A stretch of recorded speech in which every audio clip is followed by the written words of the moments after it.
देखिए, कांग्रेस जिस तरह से पूरे देश में आगे जा रही है, हम पहले से कह रहे हैं कि कांग्रेस ने अगर 100 का आंकड़ा पार कर लिया तो समझ लो इंडिया ब्लॉक जीत गया।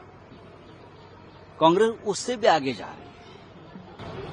राहुल गांधी जी की लीडरशिप में मैं देख रहा हूं आज के जो चुनाव के जो नतीजे आ रहे हैं, तो ट्रेंड्स है कांग्रेस 150 तक भी जा सकती है। 150 अगर कांग्रेस 150 तक जाती है तो देश का पूरा चित्र ही बदल जाएगा।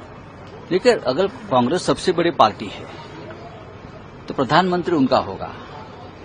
ये देश की इच्छा है कि जिस तरह से राहुल गांधी जी ने संघर्ष किया है, हे सांगायला वेळ आहे, पण राहुलजींनी देशाचं नेतृत्व करावं अशी सगळ्यांची भूमिका आहे।